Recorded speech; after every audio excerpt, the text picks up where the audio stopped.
4장 25절 말씀입니다. 로마서 4장 25절 찾으셨으면 한 목소리로 같이 한번 읽겠습니다. 예수는 우리가 범죄한 것 때문에 내줌이 되고 또한 우리를 의롭다 하시기 위하여 살아나셨느니라. 아멘. 제가 잠깐 기도합니다. 하나님, 오늘 우리를 위하여서 십자가에 못 박혀 죽으셨던 우리 구주 예수 그리스도가 무덤 가운데에서 그 죽음 권세를 물리치시고 일어나 부활하신 그 부활절을 우리가 기념하며 또 주님 앞에 예배하기 위하여서 이 자리에 모였습니다. 우리의 심령과 우리의 마음을 주님께서 헤아려 주시고 찾아와 주셔서 참 부활의 기쁨과 놀라운 의미를 우리로 깨닫게 인도하여 주시옵소서. 우리 하나님의 말씀을 가지고 또 이 시간 잠시 말씀을 나누고자 할 때에 부족한 종을 세우셨사온데 그 입술을 주장하여 주시고 여기 함께 모인 모든 성도들의 마음도 주님께서 주장하여 주시옵소서. 예수님의 이름으로 기도드리옵나이다. 아멘. 우리는 예수 그리스도를 믿는 사람들입니다. 우리가 누구나 할 것 없이 이 세상에서 살다가 죽음을 맞이합니다. 그러나 우리는 그 죽음이 끝이 아니라는 것을 우리는 알고 있습니다. 죽음 이후에 다른 세계가 있다라는 것이 우리에게는 분명한 사실로서 믿음으로써 받아들여지는 내용입니다. 제가 어느 날 꿈을 하나 꿨습니다. 이것은 실제가 아니기 때문에 오해가 없으시기를 바랍니다. 저와 우리 조재선 목사님이 어느 날 한날 1시에 죽음을 맞이했습니다. 그래서 하늘나라에 가서 이제 천국문을 향해서 함께 길을 가고 있는데 저쪽에서부터 그 백발의 노인이 걸어옵니다. 그 옆에는 양쪽에 한 여인을 양쪽마다 한 여인을 대동하고 이렇게 오는 겁니다. 가까이 와서 제가 유심히 보니까 한쪽은 세상에 둘도 없는 추녀인 거예요. 한쪽은 아주 절세 미인인 겁니다. 그 노인이 제게 말합니다. 안 목사, 자네는 자네의 죄값을 치르기 위하여서 앞으로 평생 이 추녀와 함께 살아야 하겠네. 그리고 조 목사, 자네는 평생 이 미녀와 함께 살 것이니라. 그런 거예요. 제가 불만이 있는 겁니다. 아니, 제가 그래도 담임 목사였고 우리 조 목사님 부목사였는데 제가 목회를 더 오래 했고 신학도 먼저 했는데 왜 저에는 그런 겁니까? 그랬더니 이 노인이 하시는 말씀이, 안 목사, 자네는 몰라도 한참 모르는구만. 자네는 죄값을 치르기 위하여서 이 추녀와 평생 살아야 하지만 조 목사는 그 미녀가 죄값을 치르기 위하여서 조 목사와 평생 살아야 한다네.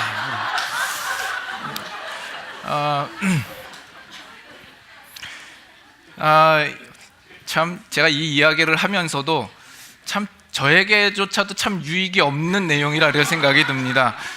예배 끝나고 조 목사님과 조 목사님 사모님과 또 제 아내에게 눈총을 받을 일을 생각하니까 앞이 깜깜합니다. 이 모든 게 다 여러분들 때문입니다. 웃자고 한 얘기니까 죽자고 따지지 마시기 바랍니다. 오늘은 부활주일입니다. 예수님께서 죽으시고 부활하신 그 놀라운 일들을 우리가 믿음으로 고백하며 선포하는 부활주일입니다. 여러분, 이 부활절을 맞이하여서 기쁘십니까? 감격스러우십니까? 뭐 때문이죠? 예수님께서 우리의 죄를 위하여서 죽으셨을 뿐만이 아니라 그 죽음을 이기시고 승리하시고 부활하셨기 때문이겠죠. 또 예수님께서 첫 그 부활의 열매를 이미 이루셨으므로 우리도 장차 우리의 그 부활을 입을 것에 대하여서 큰 소망을 가졌기 때문일 것입니다. 그러나 여기서 제가 한 가지 여러분들에게 질문을 하나 드리죠. 오늘 부활절이 지나고 나서 당장 내일부터 한 주간을 살아가는 동안에 예수님께서 부활하신 것이 여러분의 삶 가운데 어떤 의미가 있습니까?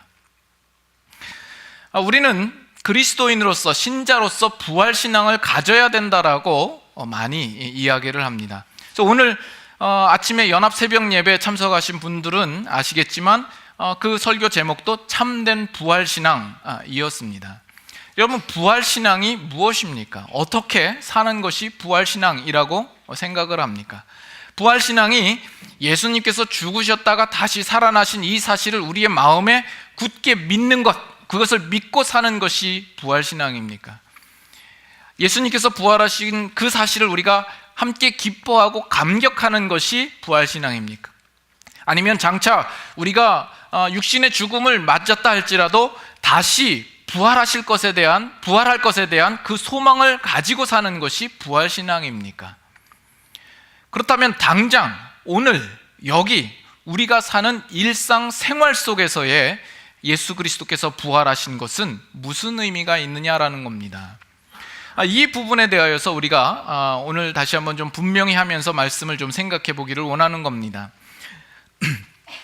오늘 우리가 함께 읽었던 말씀을 보시면 25절에 예수는 우리가 범죄한 것 때문에 내줌이 되고, 우리의 신앙은 이 부분에 대하여서 상당한 강조를 하고 있습니다. 우리의 죄로 인하여서 예수 그리스도께서 십자가에 못 박혀 죽으셔야만 했다는 이 사실 중요하죠.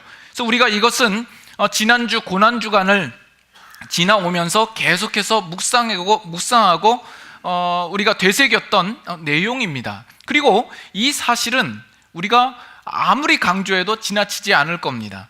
그러나 상대적으로 그 다음에 나오는 내용 또한 우리를 의롭다 하시기 위하여서 살아나셨느니라 하는 이 내용은 우리의 신앙 속에서 많은 부분 강조가 되지 않는 그런 경우가 많고 우리가 주목하지 못하고 간과할 수 있는 내용이다라는 겁니다. 예수님께서 부활하시어서 우리에게 생명을 주심은 우리를 의롭다 하시기 위함이다라는 것이죠. 에베소서 4장으로 한번 가보겠습니다.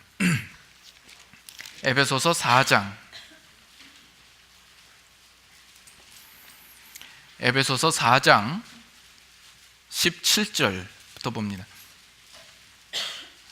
에베소서 4장 17절. 그러므로 내가 이것을 말하며 주 안에서 증언하노니 이제부터 너희는 이방인이 그 마음에 허망한 것으로 행함같이 행하지 말라. 그들의 총명이 어두워지고 그들 가운데 있는 무지함과 그들의 마음이 굳어짐으로 말미암아 하나님의 생명에서 떠나 있도다. 그들이 감각 없는 자가 되어 자신을 방탕에 방임하여 모든 더러운 것을 욕심으로 행하되. 이것은 바로 하나님을 알지 못하는 자들, 예수 그리스도를 믿지 아니하는 이방인들, 자연인들이 가지는 그 특징에 대하여서 말씀하고 있는 겁니다. 그들은 허망하며 무지하며 총명이 어두워지고 하나님의 생명에서 떠나서 감각도 없고 방탕에 방임하여 더러운 것을 행하는 자들이라는 겁니다. 그렇다면 예수 그리스도를 믿는 자들은 어떻게 달라야 된다는 겁니까? 20절부터 24절까지 같이 한번 교독하겠습니다. 오직 너희는 그리스도를 그같이 배우지 아니하였느니라. 진리가 예수 안에 있는 것 같이 너희가 참으로 그에게서 듣고 또한 그 안에서 가르침을 받았을진데 너희는 유혹의 욕심을 따라 썩어져가는 구습을 따르는 옛사람을 벗어버리고 오직 너희의 심령이 새롭게 되어 다 같이 하나님을 따라 의와 진리의 거룩함으로 지으심을 받은 새 사람을 입으라. 너희는 옛사람을 벗어버리고 심령으로 새롭게 되어 의와 진리와 거룩함으로 지으심을 받은 새 사람을 입으라 라고 우리에게 요구하고 있는 것이죠. 우리가 그 전에 있을 때에는 사망 아래 놓여 있었고 죄 가운데 놓여 있어서 우리가 행할 수 있는 것은 그저 방탕에 방임하고 더러운 것을 행할 수밖에 없었습니다. 감각이 없는 자요, 하나님의 생명에서 떠나 있는 자였습니다. 그러나 이제 우리가 예수 그리스도를 알고 예수 그리스도의 구속 사역을 통하여서 우리에게 요구되어지는 삶은 바로 의와 진리와 거룩함으로 지으심을 받은 하나님의 새로운 사람으로서 우리에게 살도록 목표하고 또 우리에게 책임을 묻고 있고 우리에게 의무로서 요구되어지고 있다라는 것입니다. 그래서 부활신앙이라는 것은 그저 우리가 예수님께서 죽으시고 부활하신 그 사실을 그저 믿는 것, 그것이 아니죠. 우리가 단지 미래에 있을 그 부활에 대하여서 소망하는 것, 그 정도가 아니라 지금 여기에서 말하고 있는 것은 우리가 이제 예수 그리스도의 생명을 받은 자로서 그 의를 위하여서 하나님의 백성답게 사는 것을 우리에게 요구하고 있다는 겁니다. 우리가 그 전에는 이 일들이 불가능했습니다. 그 불가능한 것들이 우리에게 지금 이제 가능해진 것이죠.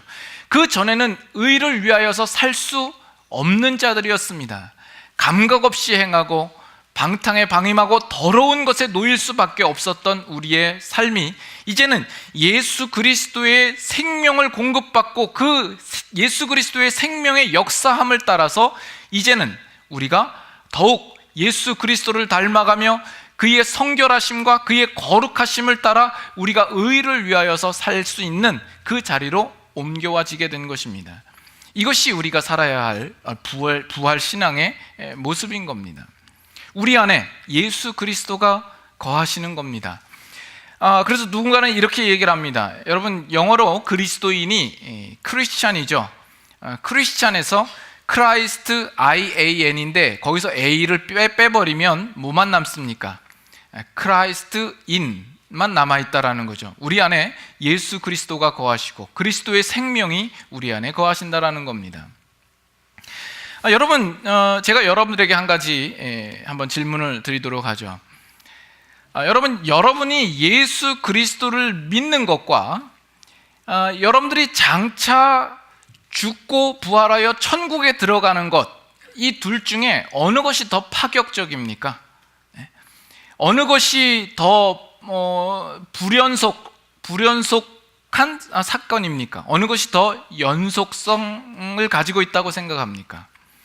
우리는 보통 예수 그리스도를 믿는 것은 그렇게 크게 불연속적인 사건으로 여겨지지 않습니다. 예수 그리스도를 믿기 전이나 예수 그리스도를 믿은 후나 별로 우리의 삶에서 이 세상 살아가는데 우리의 삶이 그렇게 크게 변하지 않은 것을 보고 그것은 연속성이 더 많다라고 생각을 하고, 장차 우리가 육신으로 죽음에 이르게 되고 우리가 부활하여 천국에 가는 것은 상당히 불연속적인 어떤 사건이라고 생각을 하곤 합니다. 그러나 우리는 그것을 정반대로 알고 있는 겁니다.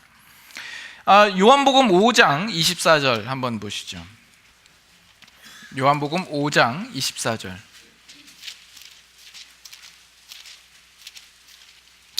요한복음 5장 24절 찾으셨으면 우리가 또 한 목소리로 한번 같이 읽겠습니다. 다 같이 읽습니다. 내가 진실로 진실로 너희에게 이르노니 내 말을 듣고 또 나 보내신 이를 믿는 자는 영생을 얻었고 심판에 이르지 아니하나니 사망에서 생명으로 옮겼느니라. 예수 그리스도를 믿는 자들은 사망에서 생명으로 옮겼다라고 이야기를 합니다. 우리는 사망 아래 놓여 있던 자요, 우리는 죽은 거나 다름이 없습니다. 감각조차 없는 사람들이었습니다. 그러나 우리가 이제 그리스도를 믿음으로 말미암아 생명으로 옮겨졌다라는 것입니다. 우리는 생명의 나라로 옮기움을 받았다라는 겁니다. 이것이 얼마나 파격적입니까? 여러분, 시편 1편에 보면 복 있는 자는 이렇게 시작이 되면서 거기서 악인을 향하여서 어떻게 비유를 하고 있습니까? 악인은 바람에 나는 겨와 같도다, 이렇게 얘기를 합니다. 여러분, 겨는 그 안에 알맹이가 빠진 것입니다. 근데 바람에 날고 있는 거예요. 바람에 날고 있으니까 우리는 그 겨가 왠지 더 분주하게 많이 움직이는 것을 보면서 그 겨가 살아있다라고 생각을 하고 생명이 있다라고 생각을 하기 쉽다라는 겁니다. 그래서 우리가 가지는 착각인 것이죠. 그러나 그는 알맹이가 없기 때문에 그것은 결실하지 못할 뿐입니다. 그러나 생명이 복 있는 자는 시냇가에 심은 나무가 되어서 잎이 무성해지며 그 가운데 결실이 있게 되는 것이죠. 그래서 신약 성경에 보면 우리를 향하여서 생명 있는 자로 비유하는 그런 비유들이 많이 나옵니다. 한 알의 밀알에 대하여서, 또 땅에 심겨진 겨자씨 한 알에 대하여서, 또 또 좋은 땅에 심겨진 그 씨앗을 두고 이야기를 할 때에도 우리 안에 분명히 생명이 있으므로 그 생명이 자라고 그 가운데 결실이 있을 것을 이야기를 합니다. 결실할 수 없었던 운명에서 우리가 이제는 결실할 수 있게 되는 것이죠. 그래서 우리는 사망에서 생명으로 옮긴 바 되는 겁니다. 그래서 예수 그리스도를 믿으셨다라는 것은 이것은 엄청난 변화이고 불연속적인 그 사건을 여러분께서 넘어오신 것입니다. 그래서 우리가 요한복음을 살펴보는 가운데서도 지난주에 니고데모가 예수님께 와서 묻는 질문들, 그 질문과 예수님의 대답, 내가 거듭나지 아니하면 하나님 나라에 들어올 수 없느니라는 그 대답 사이에는 엄청난 구렁텅이가 있다라고 이야기를 했죠. 넘을 수 없는 벼랑이 있습니다. 제자들도 그들이 이해하는 것과 예수님께서 말씀하시는 것 사이에 넘을 수 없는 벽이 있었습니다. 그러나 예수 그리스도께서 십자가에 죽으시고 부활하시는 그 구속 역사를 통하여서 그들은 넘을 수 없는 그 벼랑을 넘어와서 그 모든 것들을 영적인 안목과 이해로 가질 수 있는 자리에 그들이 오게 된 것이죠. 그러나 반면 이제 신자가 이 땅을 살다가 죽음을 맞이하고 또 천국에 들어가는 그 일들은 연속적인 사건입니다. 에베소서 2장 한번 보시죠. 에베소서 2장. 여러분들이 믿기지 않으시겠지만 의외로 우리가 죽고 천국에 가는 이 문제는 상당히 불연속적이라고 보지 않고 연속적으로 보고 있습니다. 에베소서 2장 4절부터 봅니다. 에베소서 2장 4절. 긍휼이 풍성하신 하나님이 우리를 사랑하신 그 큰 사랑을 인하여 허물로 죽은 우리를 그리스도와 함께 살리셨고 너희는 은혜로 구원을 받은 것이라. 6절 다 같이 읽습니다. 또 함께 일으키사 그리스도 예수 안에서 함께 하늘에 앉히시니. 여기 보면 허물로 죽은 우리를 그리스도와 함께 살리셨고, 이것은 불연속적인 사건이죠. 놀라운 사건입니다. 넘을 수 없는 그 벼랑을 넘은 것과 같습니다. 그러나 그 다음에 보면 또 함께 일으키사 그리스도 예수 안에서 함께 하늘에 앉히시니. 우리를 두고 하는 말이에요. 우리는 아직 그 자리에 가 있지 않습니다. 그 자리에 가려면 우리는 먼저 죽음이라는 그 과정을 거쳐야만 그 자리에 갈 수 있습니다. 그러나 그 일에 대하여서 이미 이 성경은 기정사실화시켜서 우리에게 말씀하고 있는 겁니다. 우리가 육체로 살다가 이 땅에서 죽는 일에 대하여서 성경은 큰 관심도 두지 않고 거기에 무게를 별로 두고 있지 않는 것을 우리는 바라봅니다.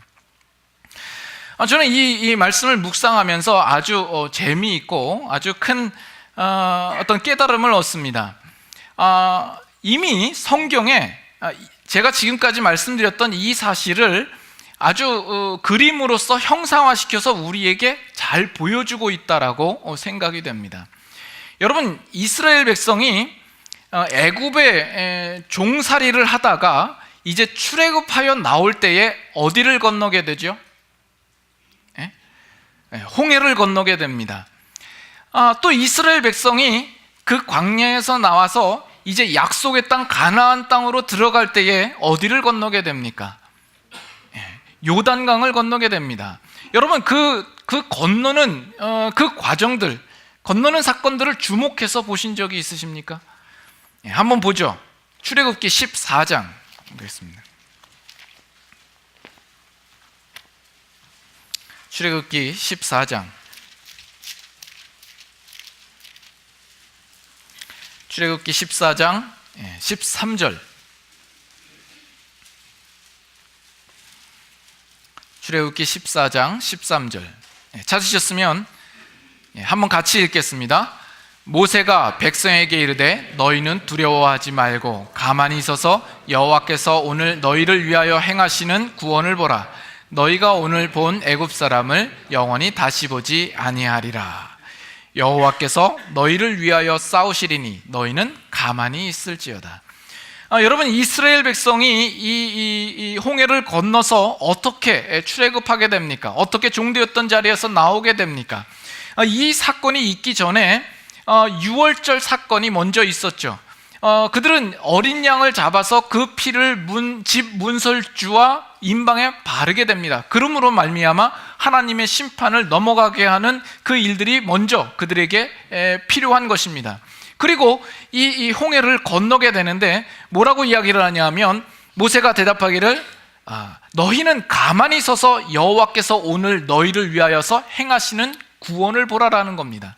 하나님께서 싸우실 것이니까 너희는 가만히 있으라고 이야기를 합니다. 그 모든 것들은 우리가 해야 할 일이 아니라 하나님께서 행하실 것이다라는 거죠. 하나님의 권능과 그 역사로 하나님의 주도적인 그 일들로서 그 일을 이루실 것이다라고 말씀합니다. 그래서 21절을 보세요. 21절을 보시면, 모세가 바다 위로 손을 내밀매 여호와께서 큰 동풍이 밤새도록 바닷물을 물러가게 하시니 물이 갈라져 바다가 마른 땅이 된지라. 이 모세는 그 바다를 향하여서 손을 내밀었을 뿐입니다. 그러자 하나님께서 그 동풍으로 그 물을 가르시는 것을 보게 됩니다. 여러분, 이 홍해를 건너는 사건은 뭘 의미합니까? 이 이스라엘 백성이 애굽에 있었을 때는 종과 노예의 신분이었습니다. 이 홍해를 건너므로써 그들이 이 홍해 가운데서 모두 다 빠져 죽었다라는 영적인 의미를 두고 있습니다. 그의 그 노예된 신분이 이 홍해 가운데 죽게 되고, 이제 그 홍해에서 광야로 나올 때에는 그들은 새로운 자유로운 신분을 얻고 새 생명을 가지고 하나님의 백성으로 태어나는 것을 의미합니다. 그들이 하나님의 백성으로 거듭나는 것을 의미하는 어떤 그런 신학적인 의미가 있는 사건이라고 볼 수가 있습니다. 자, 그의 반면에 이스라엘 백성이 요단강을 건너는 그 사건은 어떻게 묘사되어 있는가 한번 보시죠. 여호수아 3장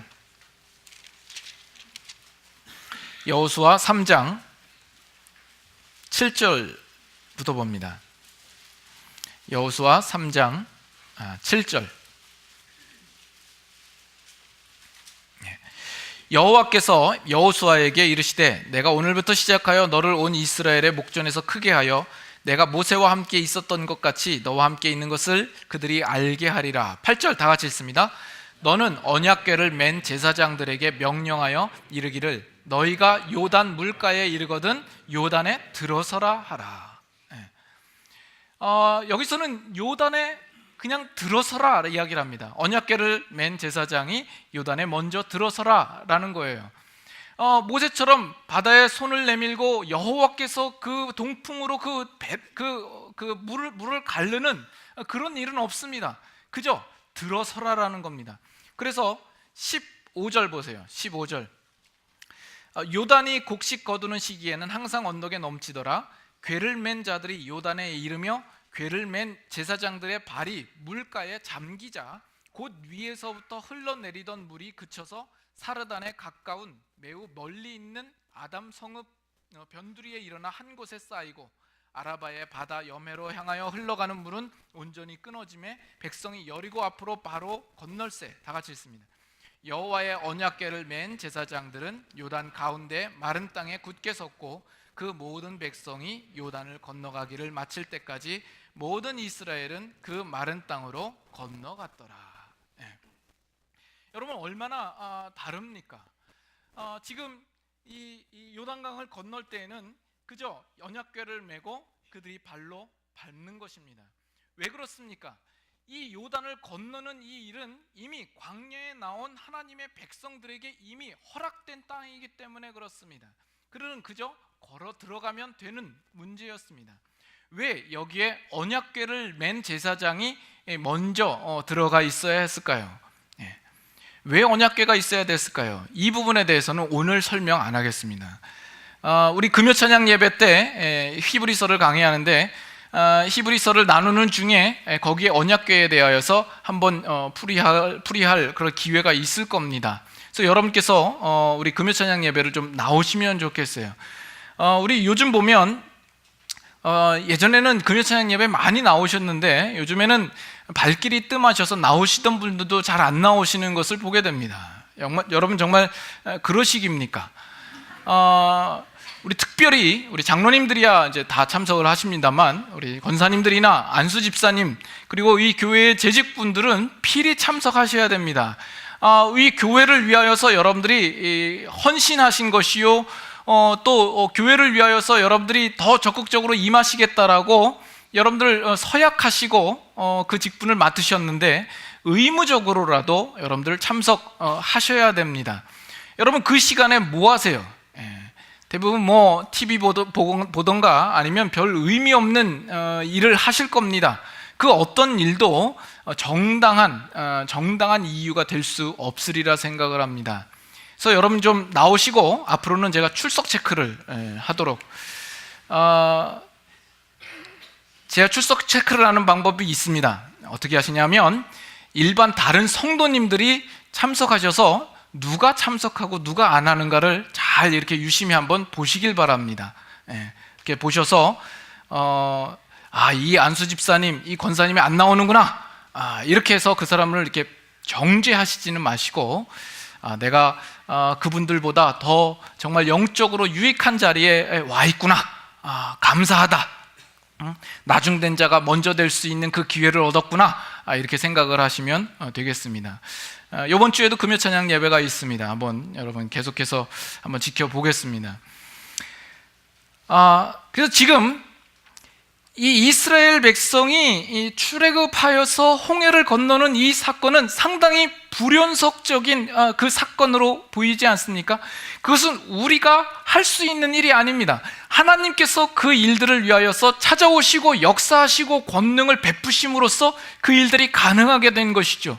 그들이 죄 아래, 사망 아래 놓였던 것을 이제 생명 아래로, 하나님의 의로운 백성으로 옮기시는 그 작업을 하시는 겁니다. 그러나 이스라엘 백성이 이 요단강을 지나서 그 약속의 땅으로 들어갈 때에는 얼마나 연속적인 상황으로 봅니까? 그죠? 그 자리는 발로 걸어서 들어가기만 하면 그냥 열리는 그런 길입니다. 이스라엘 백성의 광야길과 그 가나안 땅에 들어가는 길은 연속적으로 이어 있는 길이기 때문에 그렇습니다. 그래서 우리가 예수 그리스도를 믿는 것은, 이것은 상당한 불연속적인 사건이라고 할 수 있습니다. 우리가 사망에서 생명으로 옮겨지는 것이요, 죄 아래에 있던 우리가 의로운 하나님의 백성으로 나아가는 것이기 때문에 그 일들 속에서는 하나님께서 은혜로 그 일들을 주도적으로 우리 가운데 행하시는 것입니다. 그러나 우리가 이제 신자로 살다가 육신적으로 죽음에 이르게 되고 천국에 들어가는 이 일들은 더 이상 불연속적인 사건이 아닙니다. 그것은 연속적인 사건이요, 우리가 지금 이 땅에서 살아가는 삶의 연속이라고 보아야 하는 겁니다. 그렇기 때문에 다시 말씀드리면, 우리의 부활신앙이라고 하는 것은 그저 예수님의 부활하신 것을 마음에 믿고 사는 정도가 아닙니다. 또는 앞으로 내가 죽더라도 부활하겠지, 그저 미래적인 소망으로 그치는 것이 아니라, 이미 부활신앙은 여러분들이 예수 그리스도를 믿고 이 땅에서 살아가는 그 모든 순간에 이미 부활신앙이 시작되고 있는 겁니다. 여러분들이 이 자리에서 살아가는 그 삶이 저 나라에게까지 이어지고 연속적으로 길이 나 있는 그런 삶이 되는 것입니다. 여러분, 여기서 한 가지 더, 이스라엘 백성이 가나안 땅에 들어가기까지 광야에서 몇 년 동안 있었습니까? 40년 동안 있었습니다. 그 40년은 왜 필요했을까요? 그 40년은 왜 필요했을까요? 그것은 그 가나안 땅, 약속의 땅을 하나님께서 주시기까지 그 약속의 땅을 상속받기에 합당한 자로 빚으시고 만드시기 위하여서 그 시간이 필요했던 것 아닙니까? 그들이 가지고 있었던 불신앙과 하나님을 향하여서 온전한 이해를 가지지 못했던 부분들에 대하여서 그들을 정결케 하고 하나님의 사람으로 만들어서 그 나라를 받기에 합당한 상속자로 만들기까지 그 시간을 두고 기다렸다가 요단강을 건너서 가나안 땅으로 들어가게 하는 겁니다. 이 사실을 볼 때 오늘 저와 여러분들에게 우리의 인생 가운데 주어진 이 시간들은 하나님께서 왜 주셨는가를 우리는 생각해 보아야 하는 겁니다. 여러분, 제가 지금까지 이제 우리 교회에 와서 우리 교회에서 우리 여러 성도님들의 장례식을 치렀습니다. 박향 집사님, 또 변영자 권사님, 김종대 집사님, 김청자 권사님, 또 김원복 권사님, 또 이남석 집사님, 그리고 지난주에 최인호 장로님까지, 그분들이 하나님 나라로 가시기 전에 제가 찾아가서 함께 이야기를 나누고 또 신앙의 교제를 나눌 때마다 제가 큰 은혜를 받습니다. 그들은 죽음에 대하여서 두려워하는 마음이 없었습니다. 상당히 죽음에 대하여서 의연한 태도로 대하시고 있는 것을 봅니다. 그 마음 가운데 예수 그리스도를 구주로 받아들이며 그 구원에 대하여서 분명한 확신을 가지고 거기에 대한 분명한 기쁨과 소망도 가지고 있었습니다. 천국에 대한 소망도 분명하셨고, 그래서 죽음에 대하여서 전혀 두려울 것이 없는 모습으로 대하시는 것을 보게 됩니다. 지금까지 사셨던 그 신앙 인생을 보더라도 참 은혜가 되고 도전이 됩니다. 그런 모습들을 보면서 제 안에 어떤 확신이 있냐면, 하나님께서 이미 그 하나님 나라를 상속받기에 합당한 자로 이미 준비되었기 때문에 하나님께서 그들을 먼저 데려가셨다라는 그런 생각을 하게 됩니다. 여러분들은 어떻습니까? 여러분들 앞에 죽음을 직면할 그 준비가 되어 있으십니까? 제 안에 한 가지 걱정이 되는 거예요. 여러분들이 혹시 죽음을 맞이하게 되고 장례식을 가지게 되면 정말 여러분들이 지금까지 살아온 그 인생에 대하여서 바라보면서 성도의 죽음에 대하여서 자랑하고 여러분들의 그 삶을 마음껏 소개할 수 있는 그런 장례식이 됐으면 좋겠는데, 여러분들이 신앙생활을 그저 대충 하는 바람에 제가 여러분의 삶에 대하여서 사실대로 말하기도 뭐하고, 없는 것을 있는 것처럼 거짓말로 말하기도 뭐하고, 그냥 쭈뼛쭈뼛 서 있을까? 그게 참 걱정이 됩니다. 찬송가 중에 며칠 후 요단강 건너가 만나리, 이런 찬양이 있죠. 우리는 모두 다 요단강을 건너갈 것입니다. 우리가 요단강을 건너가서 이미 간 성도들을 만나고 주님을 만나는 것, 그 소망을 가지기 이전에 우리는 과연 그 요단강을 건널 만한 준비가 되어 있는 사람인가를 먼저 돌아봐야 하지 않겠습니까? 여러분들은 어떠십니까? 하나님께서 여러분들을 왜 아직까지 안 데려가신다라고 생각을 합니까? 여러분들이 이 세상에서 오래 사는 것은 이제 더 이상 중요한 것이 아닙니다. 여러분들 안 데려가시는 것이 여러분들이 아직 준비가 안 되었을 수 있다는 것을 아셔야 되고, 아직 내가 할 일이 남아있는가도 생각하셔야 됩니다. 하나님께서 지금 내 인생 가운데, 내 삶 가운데 아직 기회를 주시고 있고 아직 기다리시고 있다라는 그 생각을 가지셔야 됩니다. 물론 저야 신앙면으로 보나 믿음으로 보나 그리스도를 닮은 성품으로 보나 진작에 하나님께서 데려가셔야 했겠지만, 그리고 제 자신도 세상을 빨리 떠나 그리스도와 함께 거하는 것이 정말 좋고 그렇게 하고 싶으나, 제가 아직 데려감을 받지 못한 것은 다 여러분들 때문이죠. 여러분들의 유익을 위하여서 아직 남은 사역이 있기 때문에 안 데려가시는 겁니다. 그것을 보면 참 사도 바울과 참 비슷한 모습이 많이 있는 것 같아요. 여러분들은 왜 안 데려가시는 겁니까? 여러분들의 삶을 한번 돌이켜 보시죠. 여러분들의 삶이 이제 얼마 남지 않지 않았습니까? 지금까지 살아온 인생에 비하여서 이제 살 날이 얼마 남지 않지 않았습니까? 가끔 거울을 보면 깜짝깜짝 놀라시지요. 구름이 아니라 거울을 봤는데 구름이 끼어 있으면 안 되지. 주름이 깊게 파여 있고, 오래전에 돌아가신 아버지의 얼굴, 어머니의 얼굴이 거울 속에 나타나 있는 것을 여러분 보시지 않습니까? 여러분들의 남은 시간을 어떻게 사시겠냐라는 겁니다.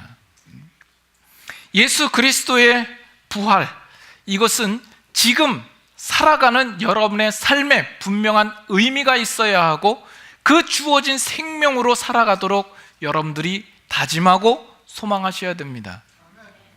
우리 앞에 놓여있는 죽음은 더 이상 우리 신자들에게 있어서는 어떤 장애물도 아닙니다.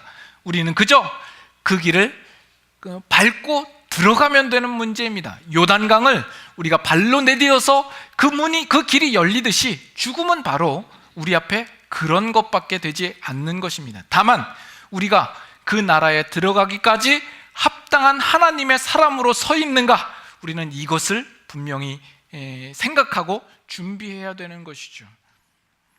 우리의 남은 인생, 우리 모두가 그 부활 신앙으로 살아서 하나님 나라에 상속받기 합당한 자로서 우리가 인정받기를 원하고, 우리의 삶이 의와 진리와 거룩함으로 지으심을 받은 새 사람의 모습이 우리 삶 가운데 나타날 수 있기를 소망합니다. 같이 기도하겠습니다.